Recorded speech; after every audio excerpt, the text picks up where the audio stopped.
voces imprescindibles para escuchar en la mañana de la gran radio de Santa Fe. Muy complicado. Bueno, primero gracias, porque realmente, Pablo, podría estar tranquilo más en tu casa un poco, porque fue una mañana, una tarde y una noche, porque esto terminó tarde. Sí. Fue muy duro lo de ayer. Muy difícil, muy bueno, muy importante. A ver, ¿cómo lo catalogas?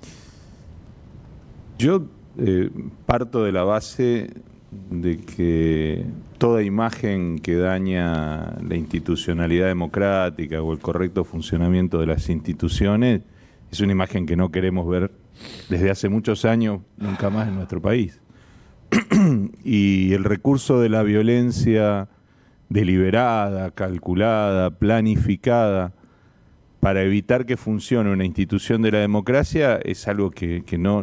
A ver, está más allá de cualquier planteo o perspectiva política o partidaria. Esto es lo que nosotros planteamos ayer repetidamente y que me parece que algunos legisladores no entendieron que había una institucionalidad en riesgo y que eso está por encima de las divisiones políticas y que es lo que nos tiene que atalonar y no darle el gusto a los violentos y no acceder a la extorsión y seguir el trámite legislativo que estaba en marcha era fundamental.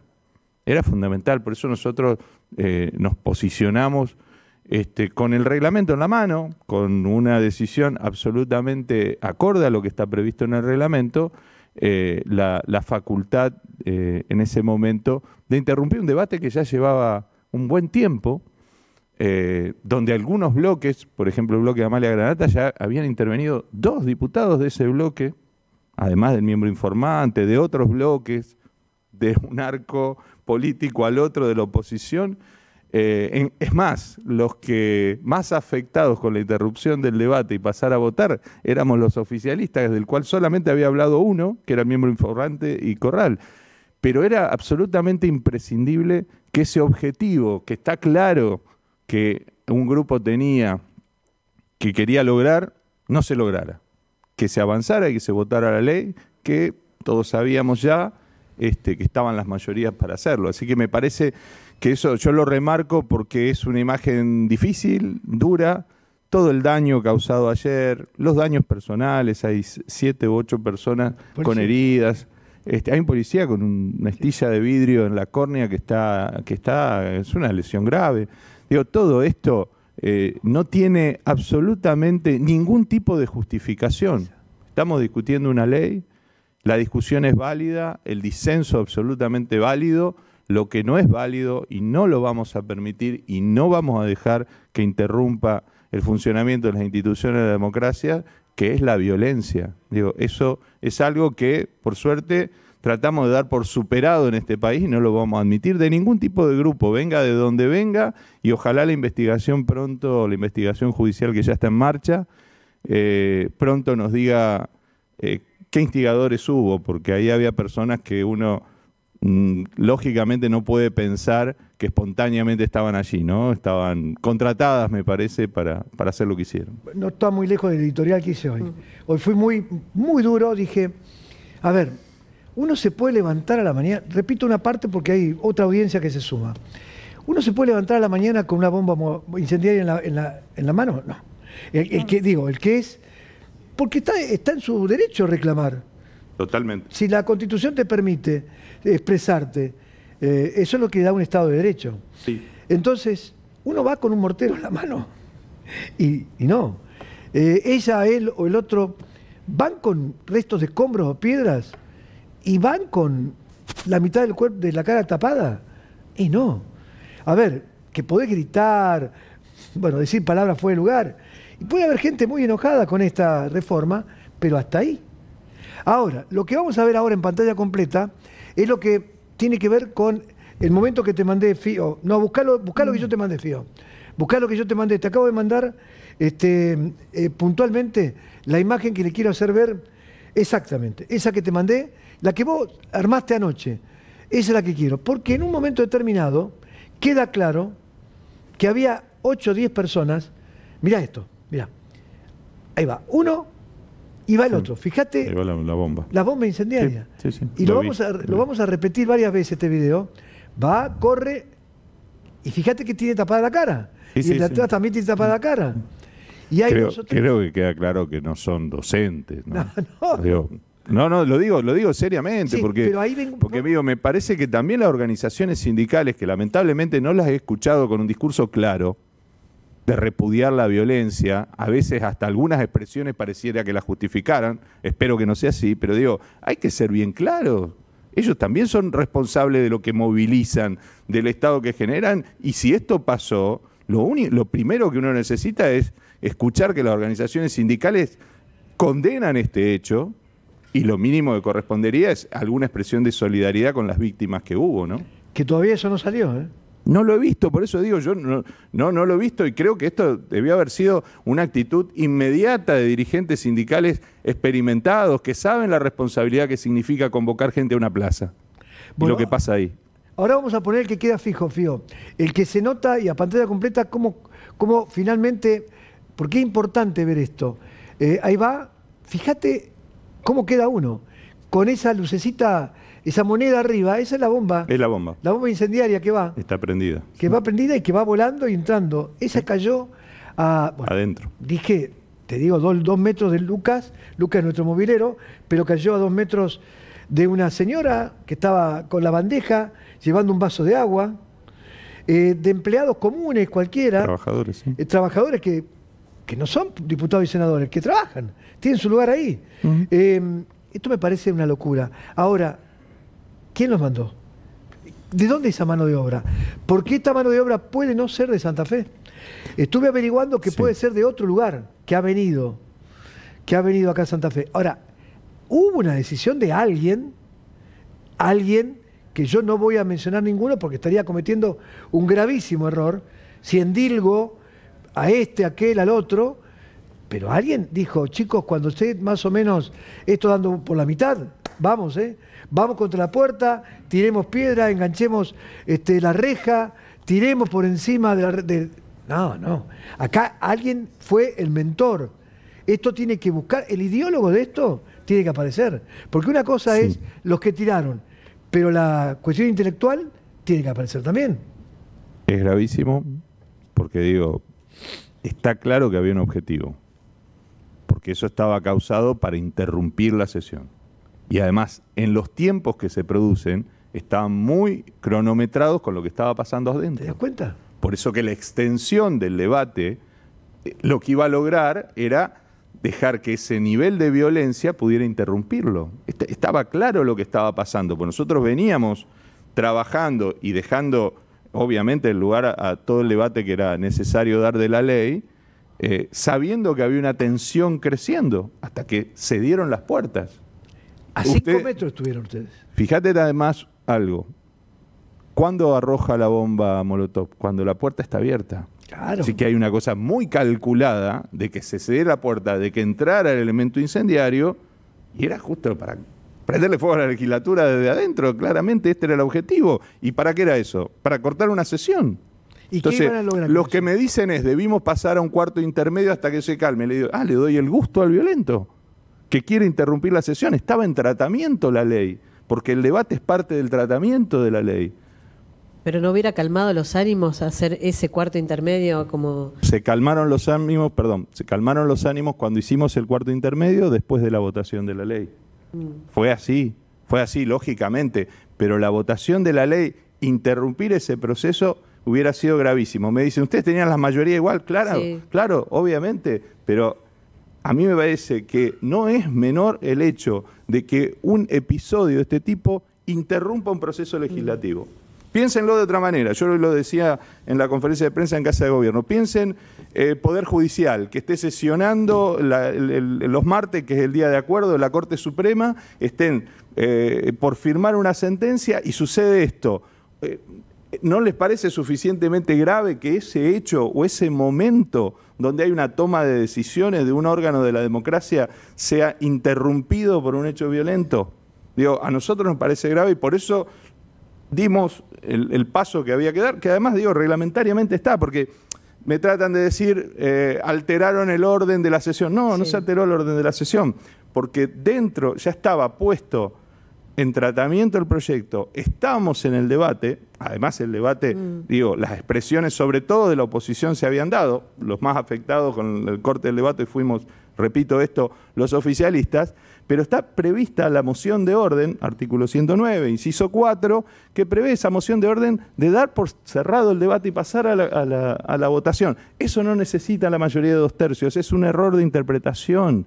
Pero además, digo, ¿les parece que no vale hacer el esfuerzo? Que esto es lo que yo digo, hubo legisladores que no estuvieron a la altura de circunstancias. Hacer el esfuerzo. Si todos reconocen que la ley va a ser aprobada, todos dicen los números están, y la votación además lo muestra de que estaban sobradamente los números, digo, ¿no valía hacer el esfuerzo de atalonarse y no dejar que nos interrumpiera la institucionalidad? Lo digo como un poder del Estado, lo digo más allá de las diferencias políticas. Esto es grave. Piénsenlo de cualquier manera, piensen cualquier tipo de ley, porque claro, que está en contra, no le gusta la ley, dice, bueno, pero piensen algo. ¿A ustedes les parece que podemos funcionar así? ¿Esta provincia?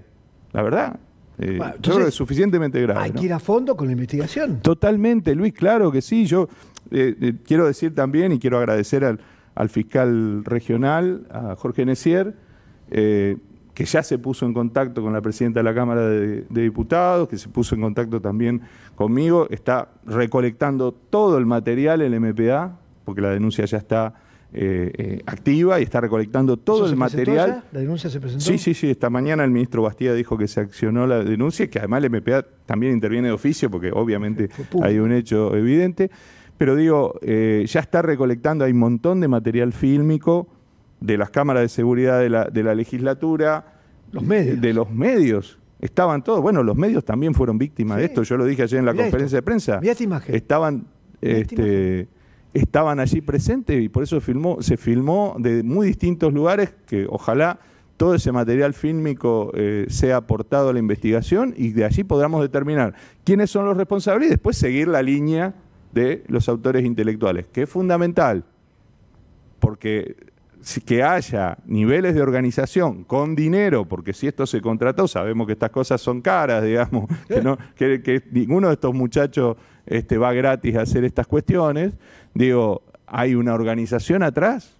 Si hay organización con recursos, bueno, necesitamos saber quiénes son. Porque esto afecta mucho el funcionamiento de las instituciones. Por eso, digo, insisto, yo creo y conozco la mayoría de los referentes de los gremios que convocaron a la plaza ayer. No les endilgo que sean ellos esos autores intelectuales.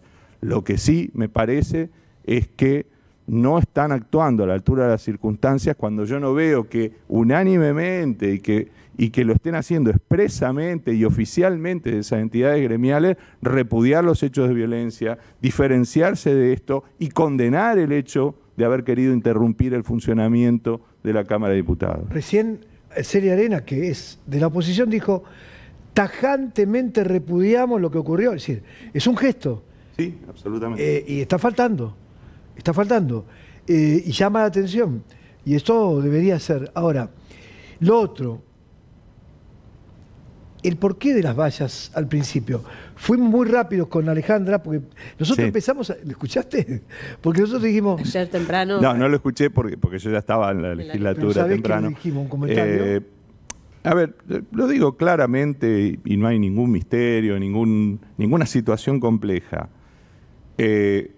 Todos fuimos pensando un operativo durante el día miércoles porque sabíamos que iba a ser una movilización muy grande.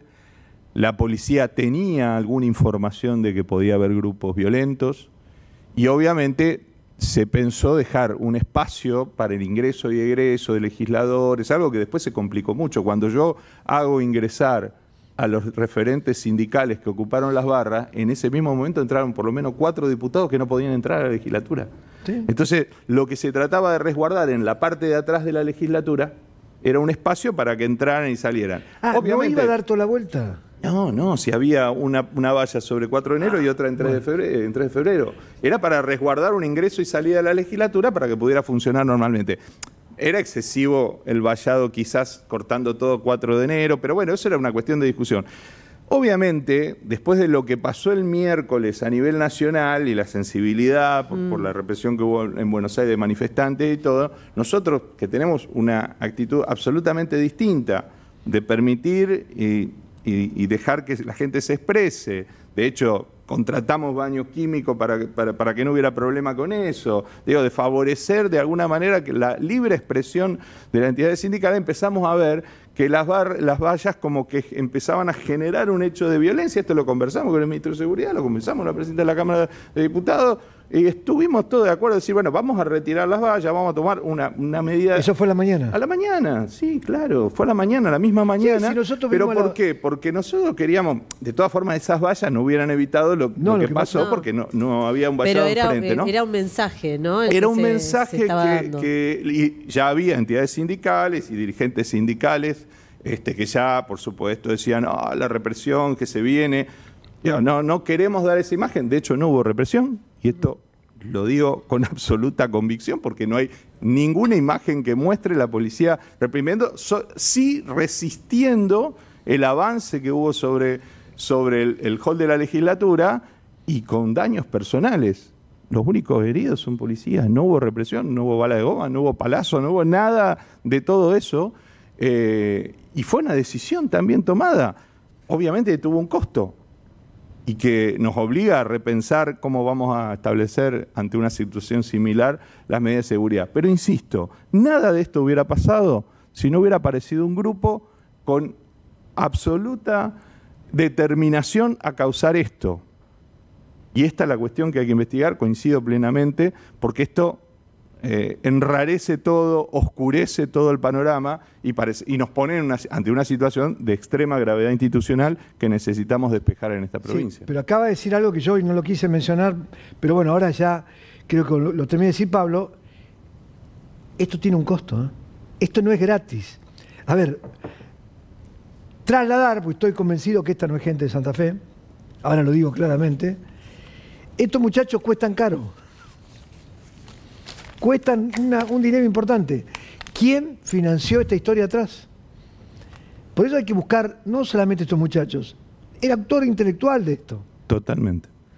Pero no es que estoy a favor de la reforma, ni en contra ni a favor. Esto está más allá de la discusión legislativa, esto es un problema institucional. Es que si no naturalizamos el hecho, y va a ocurrir otra vez porque no investigamos y porque no vamos a la fuente. Y no hay que naturalizar la violencia. Porque en un Estado de Derecho vos podés estar en desacuerdo total. A ver, después que se reanudó la sesión, sí, hubo por lo menos 5, 6 o 7 diputados que hablaron largamente en contra de la decisión. Todas las voces se pudieron expresar. Estuvimos sesionando durante horas a la tarde, hasta la tardecita. Absolutamente todos los bloques políticos tuvieron la oportunidad de expresarse. La mayoría de los bloques de la oposición ya lo había hecho antes de la votación. Nosotros, el oficialismo, no habíamos podido, salvo la intervención del diputado Corral, que fue el miembro informante. Después fueron todos diputados opositores los que se expresaron. Y la interrupción del debate, de acuerdo a lo que dice el reglamento y con la mayoría necesaria para hacerlo, me parece que está absolutamente justificada cuando uno ve este hecho. Y ante esta discusión de si vamos a un cuarto intermedio o hacemos la votación, nosotros estamos convencidos que la votación era lo que había que hacer. Que lo otro hubiera sido ceder y darles el gusto. Y es peor todavía, porque si el mecanismo funciona, bueno, agarrémonos. Si funciona el mecanismo de que contrata un grupo violento, entra a la legislatura, prende fuego y no se hace una votación, bueno, cerremos la legislatura porque estamos condenados. ¿Sí? ¿Ale? Sí, dejar en claro, porque se escuchó muchos legisladores de la oposición, caso Amalia Granata, decir, avisándole al gobernador, no estamos en una monarquía, no fue un gesto de autoritarismo, eso quiero a ver si se puede aclarar y si es judicializable o no, como se ha dicho también.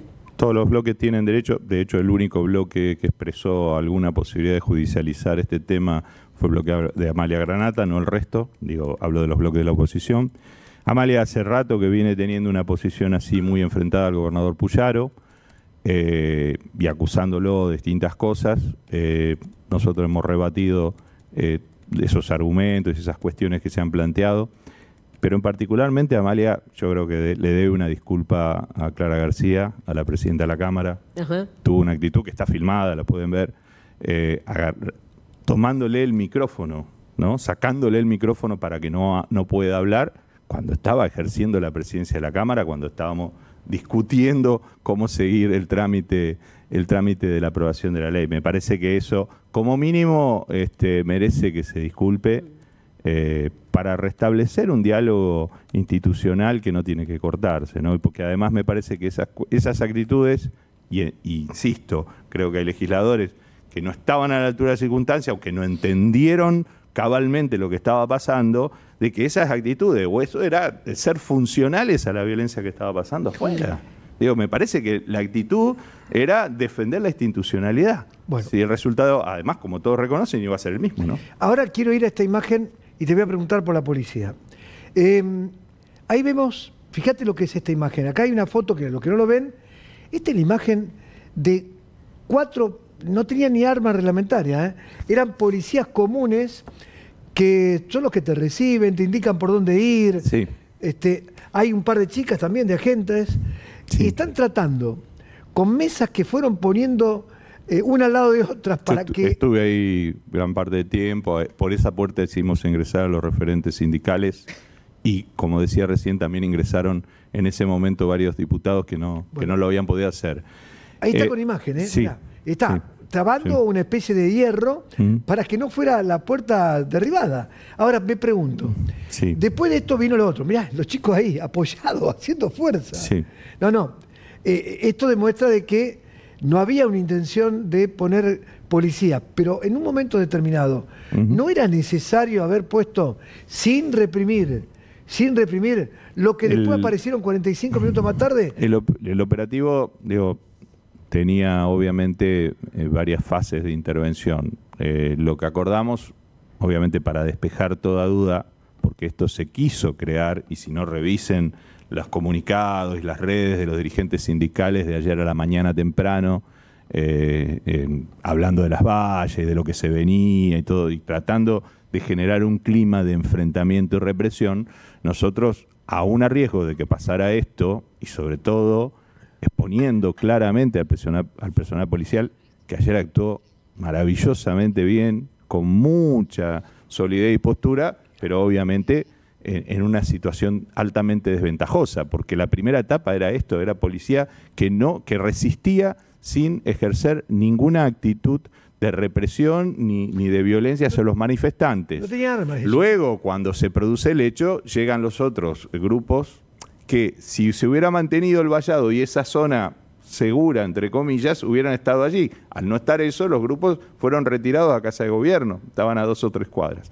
Y después llegaron en el momento, pero aún los grupos de infantería, que tienen todas las condiciones para tener una intervención más activa, estuvieran en una actitud pasiva, resistiendo el ingreso. Una vez que se despejó y se desalojó a los violentos de la legislatura, estuvieron en una actitud pasiva, porque no queríamos que nadie tomara, también hubiera sido parte del objetivo, que no se vote la ley, y seguramente si había un hecho de represión, no sé yo, hubiera habido legisladores, estas no son condiciones. Bueno, por eso Vos decís que si se hubieran puesto con el escudo, la GOE, y hubieran dicho... Como sucedió después y y no se pudo haber resguardó. hecho antes para que no rompieran todo Lo que pasa es que antes de esa situación, como venían manifestándose algunos, iba a ser tomado como una actitud casi provocadora hacia los manifestantes. Sí. Y creo que el hecho del grupo violento, que estaba absolutamente predeterminado a hacer lo que hizo, también hubiera actuado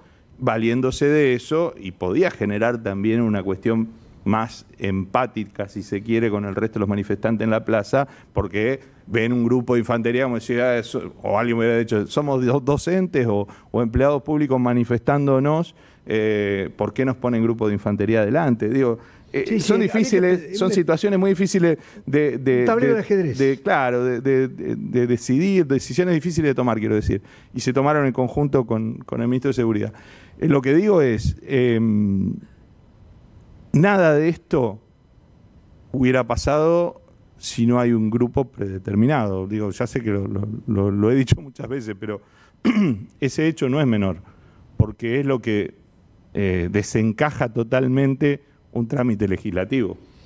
Es decir, lo que está contando Pablo es que un poco lo dije yo al principio del programa, acá hay gente que vino decidida, nadie se pone un pullover alrededor de la cara para taparse. Nadie que digo que, yo dije que eran canallas, inescrupulosos y sin límite. Porque una persona de bien, de todos los que fueron a protestar, no tira abajo de la mesa una bomba, no lleva un mortero, no llega ahí y se tapa y se esconde atrás de una... Esa es gente como usted, como yo, como él... Entre comillas, profesionales de la violencia o especializados de hacer estas cosas. Eso se nota, ¿no? Uno lo ve en otros ámbitos, pero digo, bueno, sí, es difícil pensar que ellos espontáneamente decidan venir. Es más, dudo que sepan mucho de lo que estaba pasando adentro, porque tenían un solo objetivo, que era generar un caos para que se interrumpiera el trámite legislativo. Insisto, la presión iba creciendo a medida que iba avanzando el debate.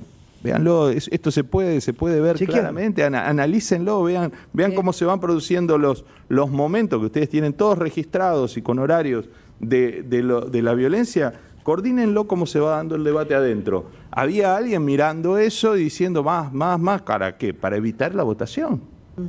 Ahora, en un momento de lo que fue la conferencia de prensa de hoy, que bueno, estuviste vos, estuvo el Bastida, bueno, estuvieron todos los que... Felipe Micli dice... Fue muy duro. Dijo, hago cargo a las conducciones de ANSAFE y FESTRAN, gremios vinculados al kirchnerismo, ATE y UPCN tuvieron una diferente actitud. Bueno, estabas vos al lado. Sí, yo lo que digo, insisto en lo que decía recién Luis, conozco a los dirigentes sindicales de la mayoría de los gremios, sobre todo los de administración pública de esta provincia. Falta una reacción clara de condenar este hecho, falta voces oficiales de esos gremios diciendo claramente, nosotros no tenemos nada que ver con esto, y yo... Digo, quiero creer esto porque además los conozco y me parece impensable que cualquiera de esos dirigentes gremiales pueda activar una cuestión tan macabra como la de ayer. Pero claramente fueron los que convocaron a la plaza. Y ellos saben perfectamente, porque en esto tienen muchísima experiencia de convocar a movilizaciones y convocar a la plaza, que eso implica una gran responsabilidad. Implica que cuando uno lleva gente a la plaza es responsable de lo que pasa ahí. Entonces... Me parece, señores, que hay si una no hay... No, digo, esto es así cuando se lo plantea, cuando uno mira el panorama. Me parece que lo que deja dudas y plantea todo este tipo de interrogantes es no verlos con una posición clara de condena a los hechos de violencia de ayer, oficialmente hecha por los sindicatos y despegándose de estos grupos. Esto es pero lo necesitamos institucionalmente. Yo en serio digo, esto es un problema institucional. Está más allá de la calidad personal de los referentes gremiales, que yo no pongo en duda. Pero digo, acá hay un problema institucional y es necesario escuchar esas voces y es necesario el posicionamiento oficial de los gremios sobre esto. Como de hecho sí lo hicieron los bloques legislativos ayer, cuando retomamos la sesión, y todos unánimemente condenaron la violencia y dijeron que lo que había pasado estaba mal, y la mayoría favoreció a que termine la sesión y a que se convalide todo lo que allí hizo con algunas visiones distintas o alguna diferencia de un bloque, como recién lo decía. Pero hay una claridad absoluta de los bloques políticos de la legislatura condenando el hecho de violencia. Bueno, necesitamos, pero no nosotros los legisladores, no el gobierno, necesita la sociedad sentir que los dirigentes gremiales condenan estos hechos y se ponen en otro lugar. ¿Quién ganó y quién perdió con lo que pasó ayer en la legislatura? Creo que perdieron claramente los violentos cuando pudimos sancionar la ley y ellos no pudieron lograr el objetivo que claramente tenían de interrumpir esa votación. Creo que en la sensación, todos tenemos una sensación mala, fea, como decía yo al principio, porque no es la imagen que nos gusta y porque no es la imagen que nos merecemos en este país, ni en esta provincia. Esta es una provincia de trabajo, de paz. No es una provincia que esté permanentemente sometida a la violencia Sí, en cuestiones de seguridad hemos visto, y por suerte venimos en un proceso en los últimos 9 meses con un trabajo muy fuerte del gobierno reduciendo fuertemente los índices de violencia, de otro tipo de violencia. Pero me parece que como santafesinos no merecemos estas imágenes. Lo último, así nos dejamos. Y lo último tiene que ver con esta reforma jubilatoria. ¿Qué significa para la provincia de Santa Fe contar con esta herramienta? Desde la oposición se dice es una herramienta de ajuste. ¿Qué dice el oficialismo en este caso? Lo voy a resumir lo más que pueda. El déficit creciente de la caja de jubilaciones estaba comprometiendo las finanzas del Estado, estaba comprometiendo cada vez una porción mayor del presupuesto estatal, y esto es algo que sería, a nuestro juicio, quienes estamos o que nos respaldamos la gestión de gobierno, sería irresponsable no tomar medidas. Las medidas que sí tiene que tomar, obviamente no son medidas del todo simpáticas, lo sabemos, pero hemos tenido el cuidado de que afecte menos a los que menos ganan y afecta más a los que más ganan. El otro paso, ya sé que vos no estás dentro de la parte ejecutiva del gobierno, pero evidentemente el gobierno ha demostrado un nivel de decisión, esa es la palabra, con los docentes, lo mostró. A ver, nadie en este tiempo de la democracia se fijó y sacó los números de cuántas cantidad de licencias se pidió por sobrinos, nietos, suegros, y fue llevando la cuestión a un ámbito donde hoy casi como que los paros están reducidos. Vino una reunión, bueno, salió esto, lo de la reforma en poco tiempo, reforma previsional. El próximo paso, todo indica, por eso te pregunto cuál es tu opinión, y si no la querés porque te compromete, porque es un tema muy delicado, es la Corte Suprema. Da la sensación que de acá a fin de año, yo tengo una información que la constitución de la Corte Suprema seguramente no va a ser la misma. Hay una versión de que se agregaría una persona más, y serían 2 de Santa Fe, 2 de Rosario, 1 de Venado, 1 del centro oeste y 1 del norte. Es información extraoficial. ¿Va por ahí esta última parte del gobierno? Mira, Luis, yo pienso que hay ciclos en todos los cargos públicos que hay que saber reconocer cuando ya se cumplen. Digo, quizás en los cargos políticos que estamos por un tiempo determinado es más claro eso, e inclusive muchos planteamos que están mal las reelecciones indefinidas. Esta provincia tiene la particularidad que, salvo el gobernador y vice, que no tiene ninguna reelección, el resto de los cargos electivos, todos, presidente de comuna, intendente, concejales, diputados, senadores, tienen reelección indefinida. Está mal. Está mal. Hay un momento, hay un periodo en donde uno tiene que entender que son ciclos cumplidos y que mejorar la institucionalidad implica también la necesidad de renovación. Ahora, digo, también hay jurisprudencia sobre las edades de los magistrados, porque en el Poder Judicial es particularmente difícil esto, porque los cargos en el Poder Judicial son vitalicios. Ahora, hay jurisprudencia que dice, sí, vitalicios, sí, pero hay edades. Esto está saldado de alguna manera nacionalmente. Por eso digo, yo creo que nosotros lo que tenemos que encontrar es un mecanismo que esto no se transforme en un conflicto de poderes.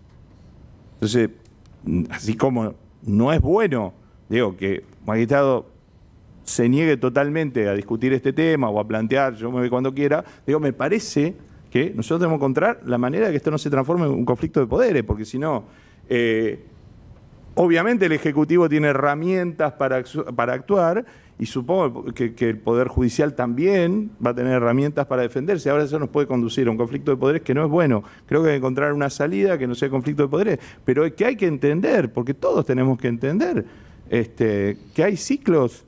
Mire, yo voy a poner un ejemplo creo que me toca muy personalmente.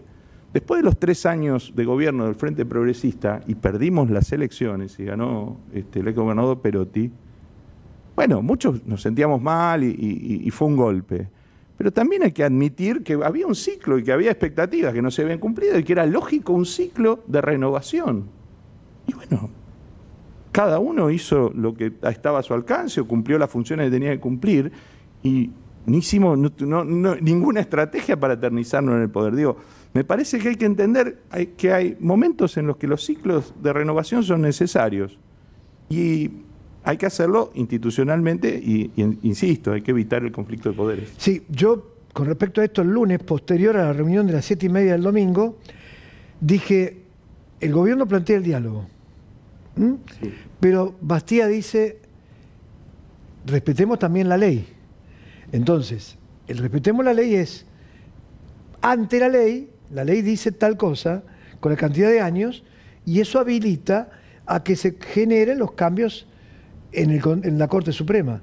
Por eso es que tengo la sensación de que esta Corte Suprema, evidentemente no va a ser la misma Corte Suprema, que será en diciembre, que será en enero, no vamos a tener.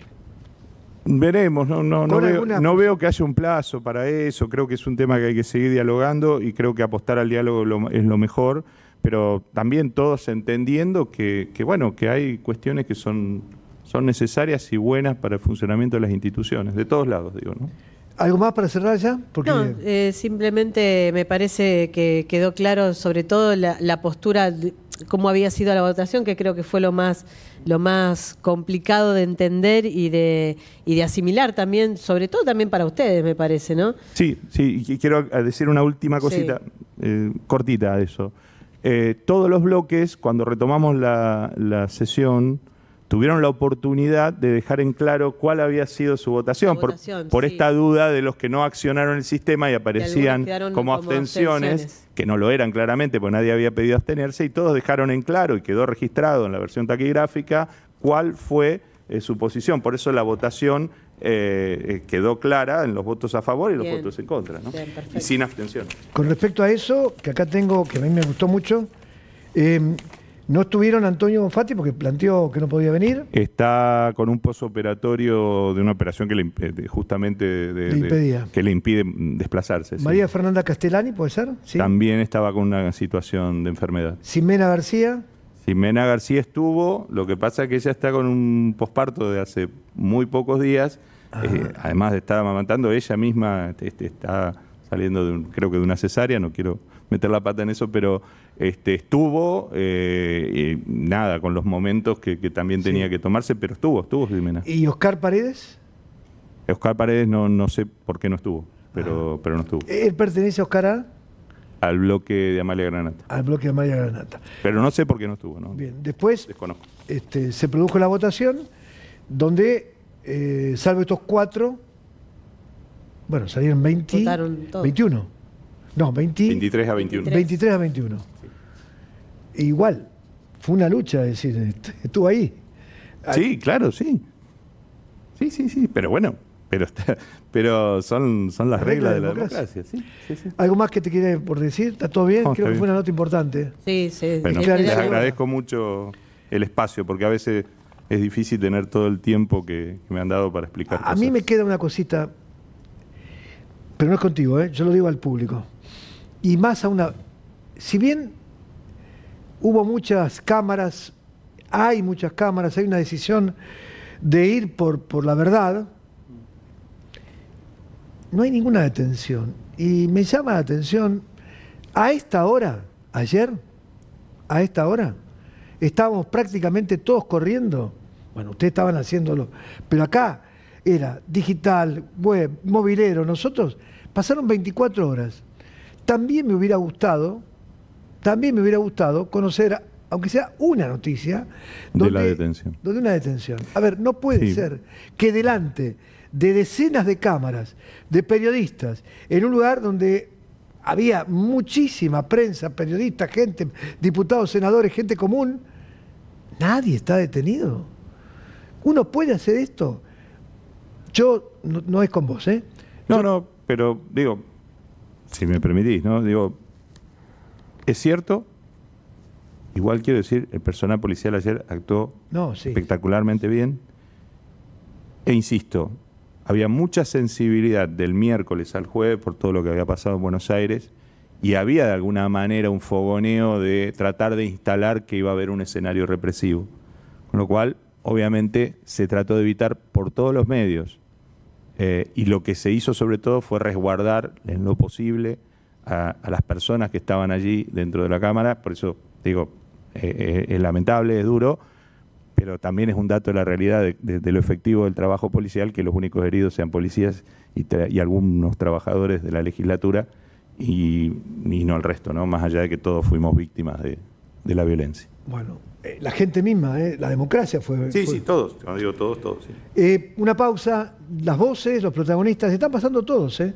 No es que aquel o el otro, no, todos. Es la única manera de construir confianza desde un medio, por eso cada uno, y está claramente decidido desde la editorial que hice hoy a la mañana, donde me sigo preguntando de dónde eran. ¿De acá a la provincia o vinieron de provincia de Buenos Aires? ¿De dónde eran los chicos malos? Ya volvemos. En Aire de Santa Fe, las noticias.